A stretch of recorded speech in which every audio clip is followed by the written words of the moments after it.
বিকেলবেলার নাস্তায় brain fry হলে তো ভালোই হয়, নান, রুটি বা পরোটা দিয়ে খাওয়া যায়। আসসালামু আলাইকুম, কুকিং উইথ আপনাদেরকে স্বাগতম। আজকে আপনাদের জন্য গরুর ব্রেন ফ্রাই রেসিপি নিয়ে এসেছি। আমি এখানে সরিষার তেল দিয়েছি, তাতে পেঁয়াজ অনেকখানি দিয়েছি এবং এলাচ, দারচিনি এবং গোলমরিচ দিয়েছি সামান্য পরিমাণে। রসুনের পেস্ট দিয়েছি 1 চামচ, আদার পেস্ট দিয়েছি 1 চামচ, সামান্য পরিমাণে জিরা গুঁড়ো দিয়ে ভালো করে মশলাটা আমি কষিয়ে নিব। লবণ দিয়েছি আমি স্বাদ অনুযায়ী, আমি 1 চামচ দিয়েছি, আপনাদের স্বাদ অনুযায়ী দিবেন। আমি এখানে একটা গরুর মগজ নিয়েছি, আপনারা যেভাবে নেন। আমি মরিচের গুঁড়ো দিয়েছি 2 চামচ, ঝাল আপনারা যে পরিমাণে খান সেই পরিমাণে খাবেন। হলুদের গুঁড়ো দিয়েছে 1/2 চামচ। দিয়ে ভালো করে আমি মশলাটি কষিয়ে নিব, পেঁয়াজগুলো কষিয়ে নেব এবং হওয়ার পরে আমি টমেটো দিয়ে দিব। টমেটোগুলো হালকা একটু নরম হওয়ার পরে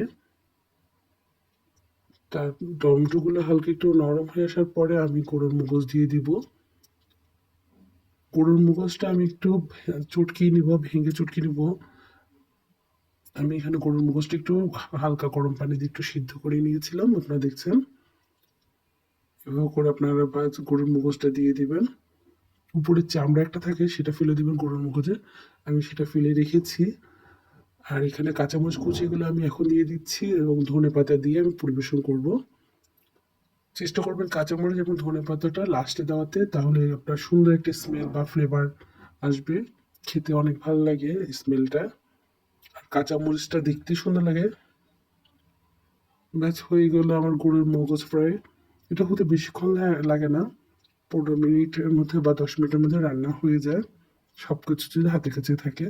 ব্যাস আমি সার্ভিং ডিশ এবং পরিবেশন করবো। এভাবে আপনারা নান, রুটি, পরোটা দিয়ে খেতে পারেন বিকেলের নাস্তা ব্রেন ফ্রাই। যারা আমার ভিডিওটা পছন্দ প্লিজ লাইক, কমেন্ট এবং শেয়ার করবেন, পাশে থাকবেন। ধন্যবাদ সবাইকে।